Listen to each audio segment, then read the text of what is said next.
আবা আসিচ্ছে আবা টুপ কইরা বাংলাদেশে ঢুকে আওয়ামী লীগে প্রতি বিপ্লব ঘটাইবেন, তিনি আবার প্রধানমন্ত্রী হবেন।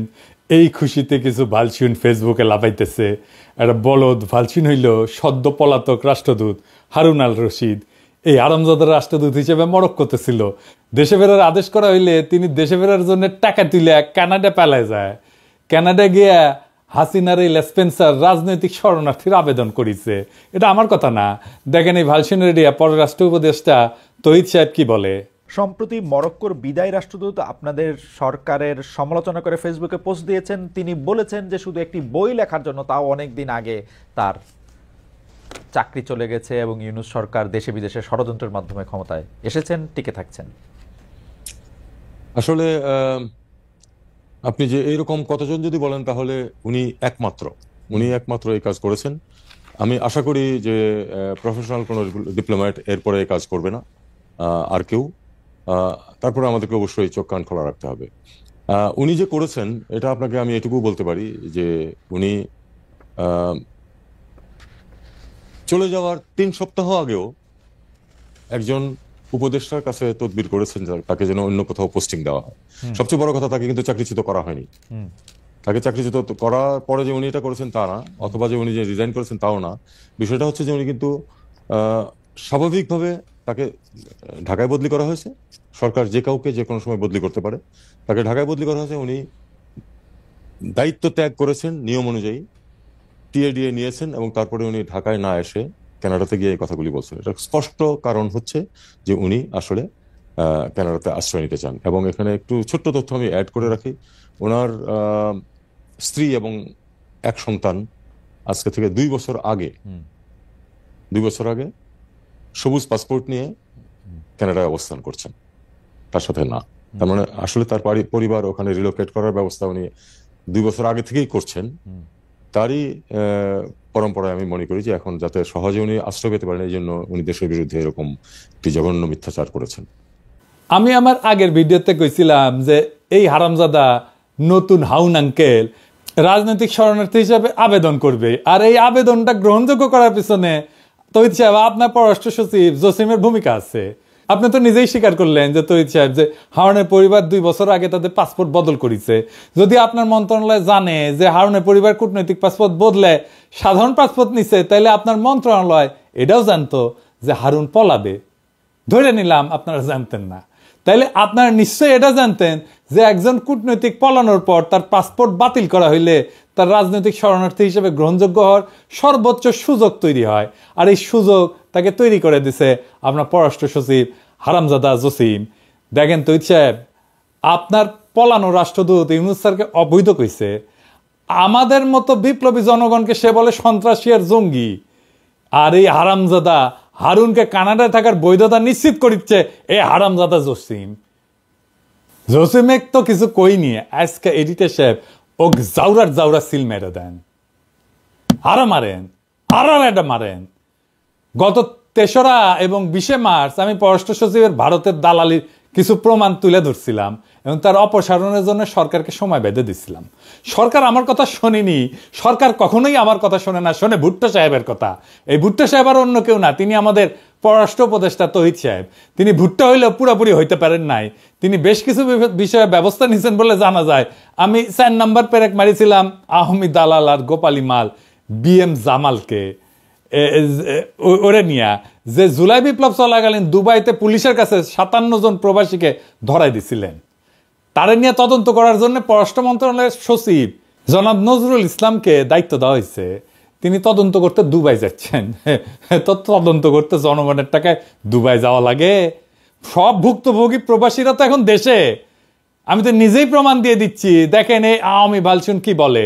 স্বাধীনতা বিরোধী এবং জঙ্গি মনোভাবাপন্ন কতিপয় ব্যক্তি এবং কতিপয় ব্যক্তির প্ররোচনায় এই ঘটনাটি তারা ঘটিয়েছে। এটা তো নিজের মুখের কথা। তারপর দেখেন প্রবাসীদের অভিযোগ, যেটা তার প্রবাসী কল্যাণ উপদেষ্টা আসিফ নজরুলকে জানাইছিল গত ডিসেম্বরের শেষে। এই যে শুনেন। আপনারা আমার কথা শুনেন, আমি বুঝতে পেরেছি আপনাদের ক্ষোভের কারণ আছে। আমার কথাটা শুনেন না ভাই। আপনারা আগামীকাল 3টার সময় আমার সাথে আপনারা 7 জনের প্রতিনিধি আসবেন। আগামীকাল 3টার সময়, আগামীকাল 3টার সময় মন্ত্রণালয় মিটিং হবে, 7 জন আসবেন। ঠিক করে নেন কার কার বিরুদ্ধে কি অভিযোগ আছে, আমি নিজে আপনাদের কথা শুনবো, ঠিক আছে? তারপর প্রবাসী কল্যাণ মন্ত্রণালয় থেকে চিঠি দেওয়া হয়েছিল, এই যে এটা এত কিছু প্রমাণ থাকার পরেও যদি আবার দুবাইতে অফিসার পাঠানো লাগে তাহলে তো আর কিছু বলার থাকে না। মানে টাকা কি খোলাম কুচি, মানে বাংলাদেশের জনগণের ট্যাক্সের টাকা কি খোলাম কুচি? দুবাই যাবে, দুবাই যে বেড়ে আসবে। হ্যাঁ, আমরা অপেক্ষায় থাকলাম যে তদন্ত কমিটি কি প্রতিবেদন দেয়। আর একদিন লাগলো কেন জসিম সাহেব? একদিন ঘাপটি মেরে বসেছিলেন জামালকে বাঁচানোর জন্য। বলছিলাম না আপনি জামালকে আপনার মধ্যে হান্দায় রাখছিলেন? আপনার স্বৈরাচারী নারীর ভিতর থেকে সব দালাল বাইর করে নিয়ে আসবো কথা দিছিলাম। মনে রাখতে বলছিলাম না যে আমি জাউরা নিধন কর্মসূচিতে এক্সপার্ট? আজকে আরো জসিমা তোর জাউরামি ধর্ম। আজ এই ভিডিওর পর এমন প্রমাণ দিব যার পর বাংলাদেশে কোনো শক্তি নাই, বিএনপি হোক, জামাত হোক, এনসিপি হোক, এমনকি উপদেষ্টা পরিষদ কেমনে রক্ষা করে জসিমকে তা আমি দেখবার চাই। কইছিলাম না লড়াই হবে জনগণ বনাম কায়েমি আমলার স্বৈরাচারের দালালদের। আজকের প্রমাণের পর জসিম মিয়া টাইম কলে শেষ, নাইলে এই সরকার তার গ্রহণযোগ্যতা আর নিরপেক্ষতা হারাবে। আর সেই সাথে সরকারের আদর্শ সম্পর্কে জনগণের কাছে যেই বার্তা পৌঁছাবে তা আশা করি কেউ কামনা করে না। উপদেষ্টা তৌহিদ হোসেন আজকের ভিডিও চুপ করিয়া নোট খাতা নিয়া নখ কইরা বৈশা বৈশা দেখেন আর মনে মনে আপনার সকল বুদ্ধি সাজান। জসিমের পাছায় লাথি মেরে খেদাবেন নাকি জনতার সামনে এসে দাঁড়াবেন, দেখি কতটা মরদ হয়েছেন আপনারা। চলেন আল্লাহর নামে শুরু করি। আমি গত 2 ভিডিও মোট 5টা পেরেক মারিছিলাম, তাই না? হ্যাঁ, তো প্রথম 2টা পেরেক আমি প্রমাণ করেছিলাম যে জসিম নিজে একটা আওয়ামী দালাল। এখানে আমি দেখেছিলাম যে সে কিভাবে 5ই আগস্টের আগে 2রা আগস্ট ওই যে শরণার্থীর বডিগার্ড জয় বাংলা হওয়ার দুঃখে ফেসবুক প্রোফাইল কালো করে ফেলেছিল। আমি আরো দেখেছিলাম কিভাবে জসিম পররাষ্ট্র সচিবের দায়িত্বে আসার পর আওয়ামী প্রেসিডিয়াম কমিটির সদস্য মাজেদা রফিকুন্নেসাকে বঞ্চিত কর্মকর্তা হিসেবে পদোন্নতির সুপারিশ করেছিল।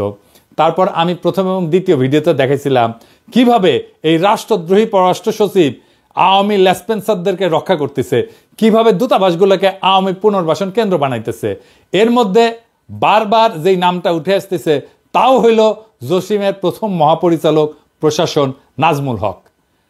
আমি নাজমুল রে নিজের আর তার পরিবারের ইতিহাস তুলে ধরেছিলাম, আর এই পাক্কা আওয়ামী দালালের চাকরিচ্যুতির দাবি করেছিলাম।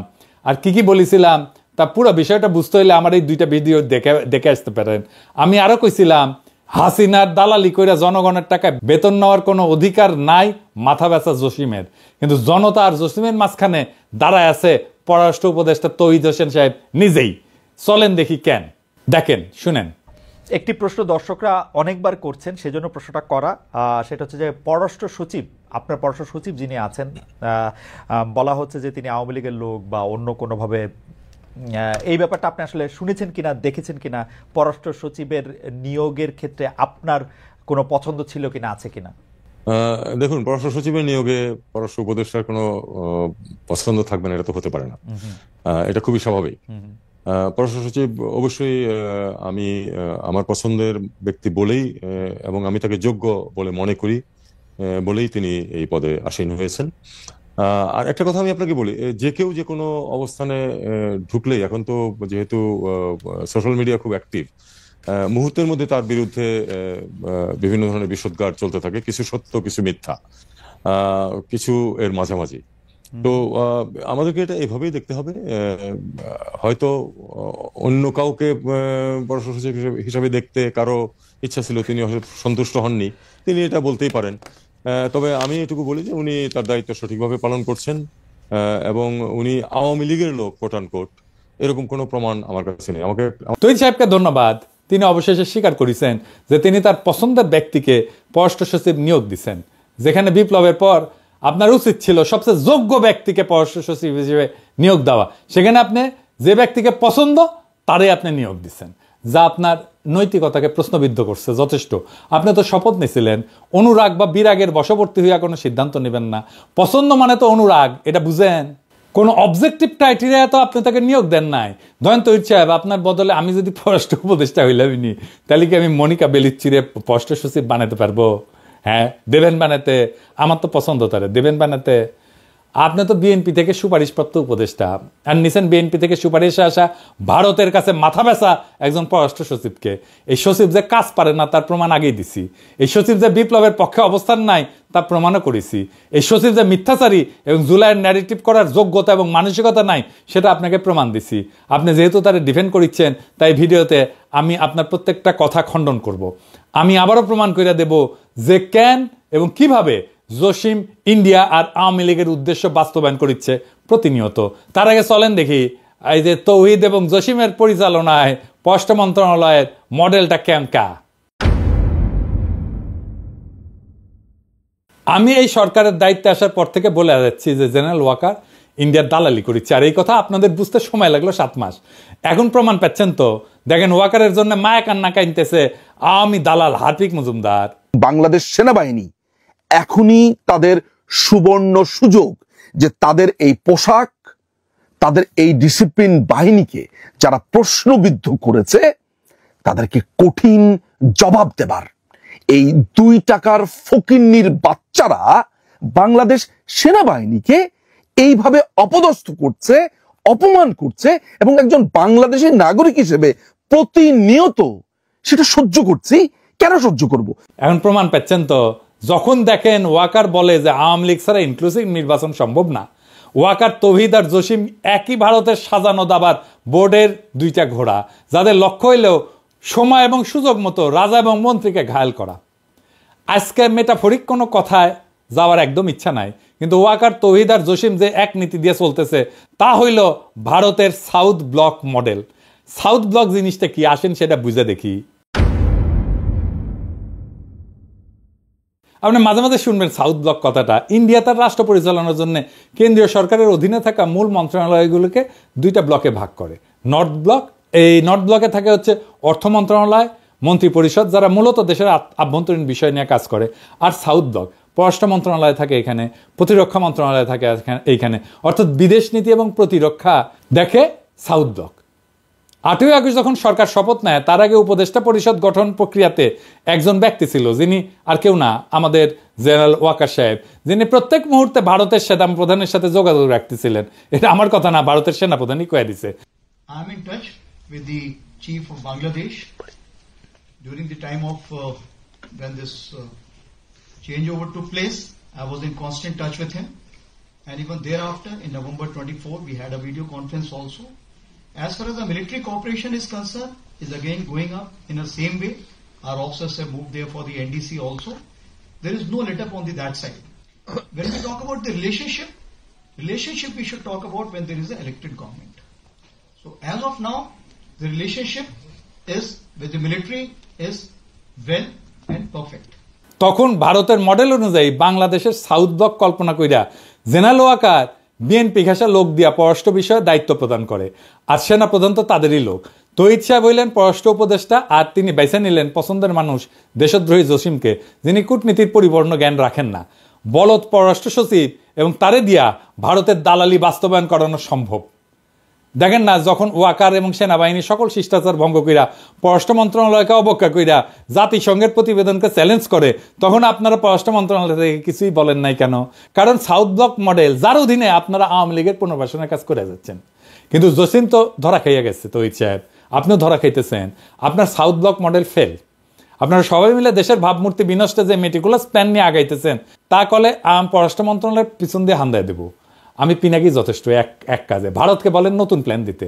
হাসিনার বাসা তো আপনার দূতাবাস খুঁজে বের করতে পারে নাই, আমি বের করেছি। আপনাদের দিল্লি দূতাবাসে ডিজিএফআই আর এনএসআই থাকে না, ওটা কি বৈশা ল্যাজ মলে? যাদের নিয়োগ দিচ্ছেন তাদের কাজটা কি? কেন আমাদের খুঁজে বের করতে হয় এগুলা? হাসিনা ভারতের ঠিকানা বের করতে পারলে আপনাদের প্ল্যান বের করতে পারুন না? আমি কি মনে করেন নিজেদের হারকিলিস? হ্যাঁ, জসিম তো হারকিলিস, আর তৌহিদ সাহেব আপনি কি রবিনহুড? আপনাদের স্পেনে এখনো রাষ্ট্রদূত হিসেবে রাখিয়েছেন সারওয়ার মাহমুদকে। এর কি আপনারা চিনতেন না? সেনাবাহিনীতে যেমন কদমভূষি জেনারেল ছিল না এটা, হ্যাঁ, তেমনি আপনার পররাষ্ট্র মন্ত্রণালয়ে কদমভূষি রাষ্ট্রদূত আছে 2টা, আমরা চিনি কলে। হ্যাঁ, তার মধ্যে এডা হইতেছে এটা সারওয়ার। সারোয়ার রংপুর কারমাইকেল কলেজের ছাত্রলীগের নেতা ছিল এবং 5ই আগস্টের পর থেকে এই রাষ্ট্রদূত এখনো চাকরিতে আছে। কিভাবে? এই রাষ্ট্রদূতের অন্যতম কাজ ছিল প্রফেসর ইউনূসের সাথে স্পেনের সেই বিশেষ সম্পর্ককে বাধাগ্রস্ত করা। সেই রাষ্ট্রদূতকে আপনারা সরাইতে পারেন নাই, যে সারাক্ষণ কদমবুসি করতো, হাসিনারে সালাম করতো পায়ে হাত দিয়া। এখন আবার তারা আপনার রাষ্ট্রদূত বানাইতেছেন ফিলিপাইনে। হ্যাঁ জসিম সাহেব, চমৎকার চমৎকার। হ্যাঁ, আপনারা ব্রাজিলের রাষ্ট্রদূত হিসেবে নিয়োগ দিতেছেন তহিদুল ইসলামকে, যিনি আলগা মোমেনের এতটাই খাস লোক যে তার জন্য আলগা মোমেন কি বলছে একবার শুধু দেখে আসি, আসেন শুনেন। আমার পররাষ্ট্র মন্ত্রণালয়ে আমাদের অনেক ডিপ্লোমেট আছে। আমাদের একজন diplomat, he is a success story. সে মেডিকেল ডাক্তার, সে ঢাকা থেকে MBBS পাস করে তখন সে ফার্স্ট হয়। তারপরে সে যখন অ্যাডমিনিস্ট্রেটিভ পরীক্ষা দেয় ওইটাতে সারা বাংলাদেশে ফার্স্ট হয়। তারপরে তার ব্যাচের ফার্স্ট বয়সে, অত্যন্ত ভালো তুকর ছেলে। এখন ওরে ঠেনে কিভাবে নামানো যায় তার জন্য তার মন্ত্রণালয়ের লোকজনই, তারই বন্ধু বান্ধবরা কন্টিনিউয়াসলি করে। বাংলাদেশ 4টা বড় বড় ইউএনএতে 4টা বড় রেজলিউশন নেয়। একটা হচ্ছে আমাদের ওই যে কালচার অফ পিস, হ্যাঁ, সংস্কৃতি, শান্তির সংস্কৃতি।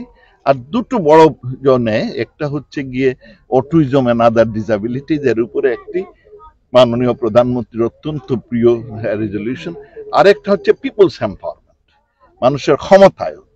এই দুটো প্রপোজাল, এই ছেলে, ও তখন কাউন্সিলর ছিল ইউএনওতে, এবং সে অসম্ভব তুখর ছেলে, অত্যন্ত ব্রাইট এন্ড ইন্টেলিজেন্ট। তাকে আমরা নমিনি করি। সে আমাদের বর্তমানে অ্যাম্বাসেডর ইন সিঙ্গাপুর। তাকে আমরা কিসে দেই? এই যে ভিয়েনাতে। সেখানে যেহেতু মাল্টিন্যাশনাল কাজ আছে, আমাদের ধারণা, আমাদের যেমন ইউনিডো আছে ওখানে, আমাদের দেশে ইউনিডো কোনো কাজ করে না। এটা UNIDO is a great institution, যাতে ইন্ডাস্ট্রিয়ালাইজেশন। আমরা এই জন্য সিদ্ধান্ত নিলাম ওকে ওখানে দেব, because he is a doer, he is a performer. কিন্তু তার শত্রু আছে। শত্রু ওখানে গিয়ে, সে যখন মিলানে কাউন্সিল জেনারেল ছিল, চায়নাতে ছিল, কাউন্সিল জেনারেল থাকা অবস্থায় কোনো একটা মেয়েকে তার পিছনে, সে ব্যাচেলর, তো একটা পিছনে লাগায় দেয়, লাগায় একটা কেলেঙ্কারি করার চেষ্টা করে। তখন তাকে উইথড্র করা হয়, সাসপেন্ড করা হয়, অনেক ইনভেস্টিগেশন হয়, সরকারের অনেক আপনাদের টাকা, ট্যাক্সপেয়ারের টাকা খরচ করা হয়। পরে দেখা যায় একেবারে বানোয়াট, একেবারে অলিক।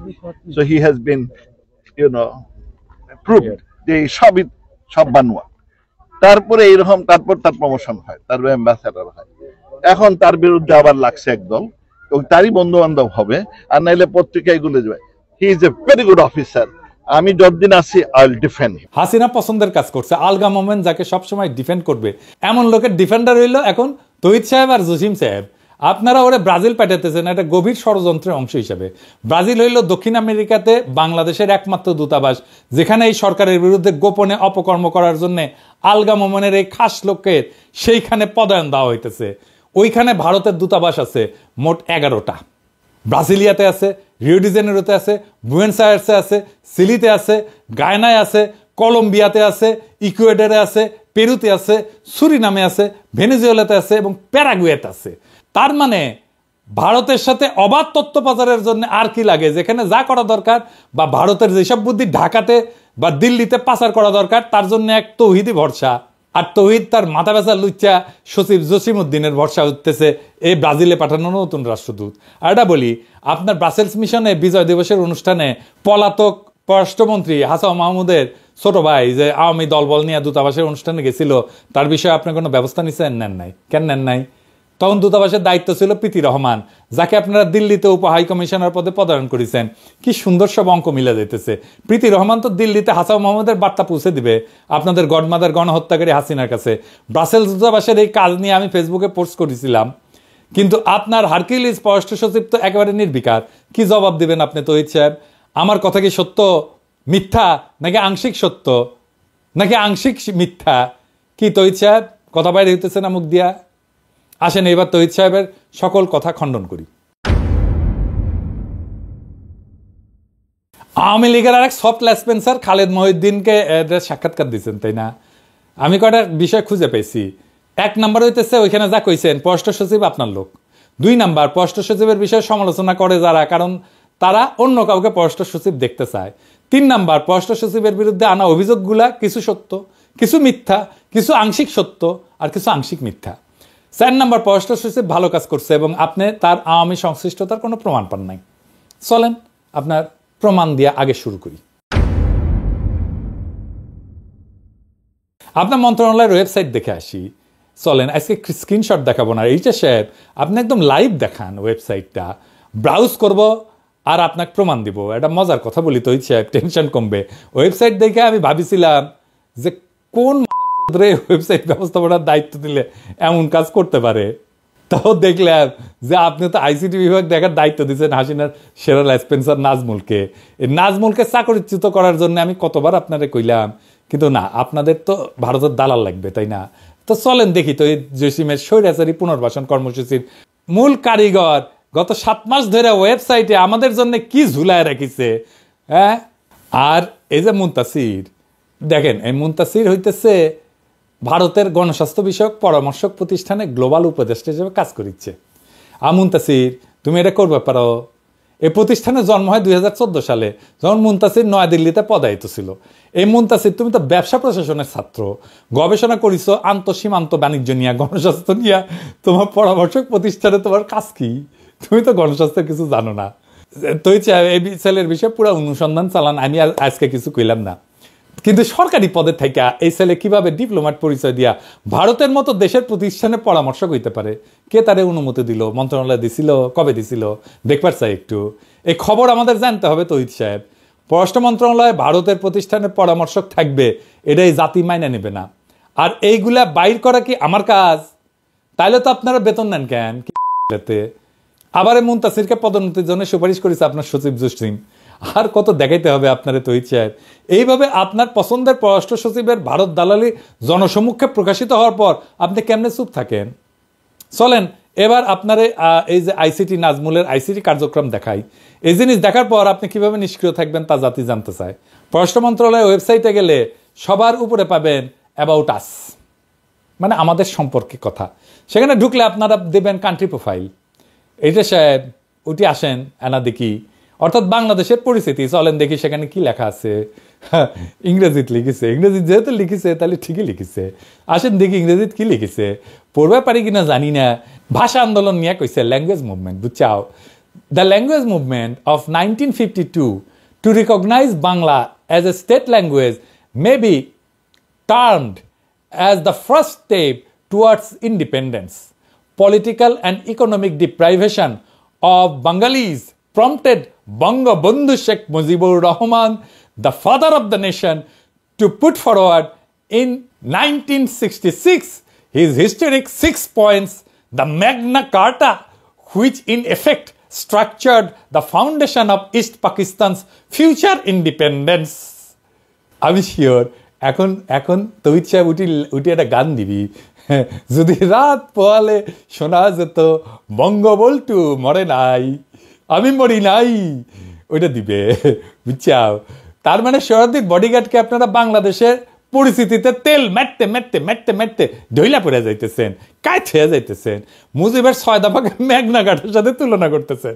আরো আছে। আসেন, Bangabandhu declared a historic public meeting held at Ramna Racecourse, renamed Sohrawardi Udyan, on 7 March 1971, attended by around 2 million people. The struggle, this tune, is the struggle for freedom. The struggle, this tune, is a struggle for independence. It was a de facto declaration of independence. এইখানে আপনারা কইতেছেন যে সোহরাওয়ার্দীর bodyguard স্বাধীনতার ঘোষক, যা 7ই মার্চের ভাষণের সময় দিছিলেন, তাই না? হ্যাঁ, এরকম একটা মিথ্যা প্রচার করতে আপনাদের লজ্জা লাগে না? বাংলাদেশের স্বাধীনতার ঘোষক হইলেন শহীদ রাষ্ট্রপতি জিয়াউর রহমান, এবং তিনি বিএনপির প্রতিষ্ঠাতা। যে বিএনপি যারা আপনার মতো বাতিল মানকে পররাষ্ট্র উপদেষ্টা বানাইছে, কেমন লাগে? হ্যাঁ, এখন বিএনপি নেতারা দেশ স্বাধীন হয়েছে, ছাত্ররা স্বাধীন করিয়া দিছে, এখন এটা কি আমাদের দায়িত্ব আপনাদের জন্য ইতিহাস ঠিক করিয়া দিব? আপনারা তো ইতিহাস গড়তে উপদেষ্টা বসাইছেন, সচিব বসাইছেন, আর তারা ভারতের দালালি করিয়া বাংলাদেশে আওয়ামী পরিস্থিতি প্রচার করতেছে। আরো আছে, ওয়েবসাইটের একদম শেষ হয় নাই। হ্যাঁ, father of the nation Bangabandhu Sheikh Mujibur Rahman was the founder president of Bangladesh. He was subsequently assassinated on 15th of August 1975 by a group of conspirators অর্থাৎ এইখানে আবারও বলা হচ্ছে সোহরাওয়ার্দীর বডিগার্ড, জাতির পিতা এবং কিছু ষড়যন্ত্রকারী তাকে 1975 সালে 15 আগস্ট হত্যা করেছে।